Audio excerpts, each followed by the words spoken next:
Okay guys, I'm going to be showing you the follow-up attack of the scouting that I did in my video yesterday. So our war started and I attacked the #1 player like I planned I was going to.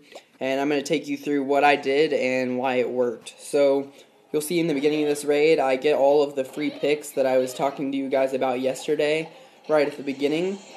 And I actually ended up getting a couple more picks than I thought I would off of this base because some of the archers that I laid down to get the picks that I intended to get actually ended up targeting other buildings and were still out of the range of the defenses. So I actually ended up getting, I think, 1 or 2 more buildings than I had planned on getting, which actually worked out really well for me because I went into my actual raid with 14% of the base already destroyed, which helped me get a 2-star. So as you can see here, all of my archers and minions are destroying all of the extra buildings that I had planned to snipe. And right now I'm just waiting to let them destroy those buildings because if I try to lure with my giants right now, all the CC troops are going to be lured out and they're going to go around and destroy all my archers. So I have to wait while my archers try to take out those buildings. And they're doing a pretty good job of that. So they end up finishing off these buildings, and almost all of them get destroyed, except for this one archer right here in the top right corner. He actually causes some problems for me because I did not see him stay alive and actually start sniping that gold mine. So I send in my giants for my lure, and the giants end up pulling out the CC and doing a really good job. But the problem is my attack was supposed to be from the southeast side, and that archer ended up pulling all of my troops to the north end of the base. So then I had to pull the troops all the way back across, and I used barbarians, that was their purpose. That's what I brought them for. But the barbarians didn't stay alive long enough because I didn't plan to have to lure the CC from the other side of the map. So I ended up sacrificing one of my whiz in order to try to get them over even more, which was a good sacrifice because that one whiz pulling the CC to where I wanted them ended up being a lot more benefit than he would have just done in the regular raid. So right here, it's actually a change of plans from what I did yesterday. I sent in 2 of my golems towards the middle, and then I only ended up sending 1 of my golems towards the archer tower on the left side. And yesterday I said that you don't want to get bunched up, but after reviewing this base a little bit more, I looked, and the only splash damage defenses that are in this area are the whiz tower and the mortar, and all the other whiz towers and mortars are put in the same spot around the base, so they're not really going to do a whole lot. I mean, they're all out of range, so they're not going to do any extra splash damage defense to my troops, so it wasn't very much of a risk to be able to clump up my golems.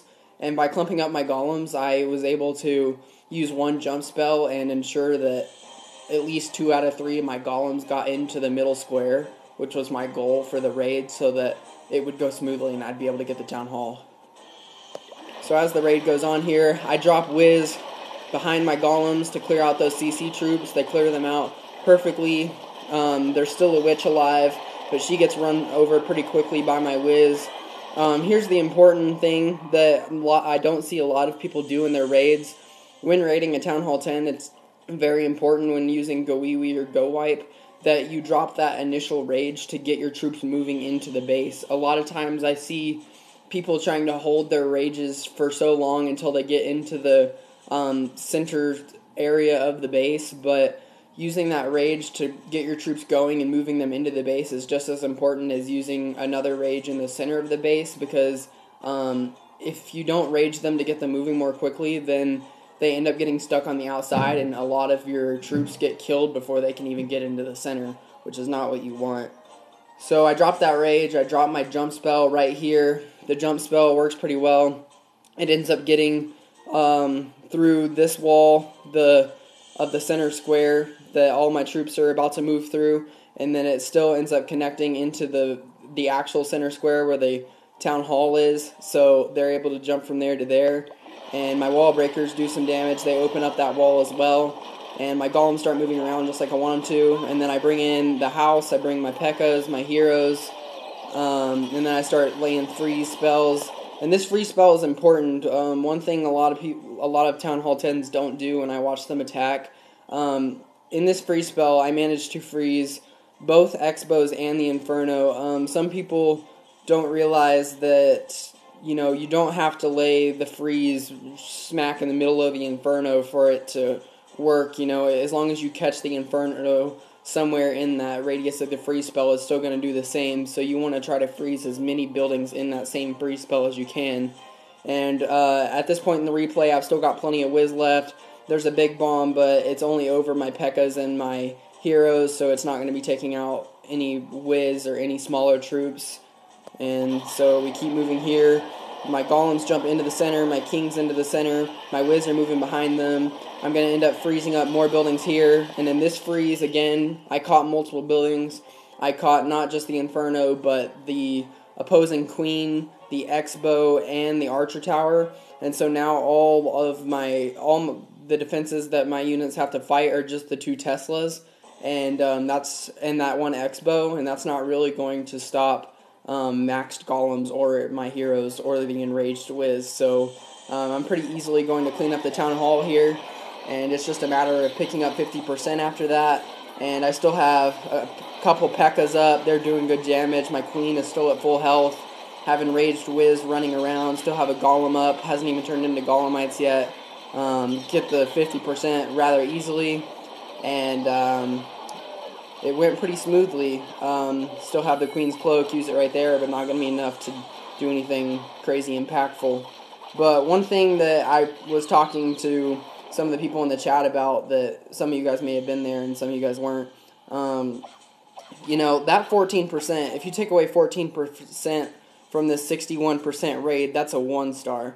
So to say that the free picks weren't huge is, that's... they were gigantic. If you take away that 14%, I end up getting a 47% raid, a 47% 1-star, and I don't come out with that 2nd star. But I came out with it by a long shot, and I didn't even really have to worry.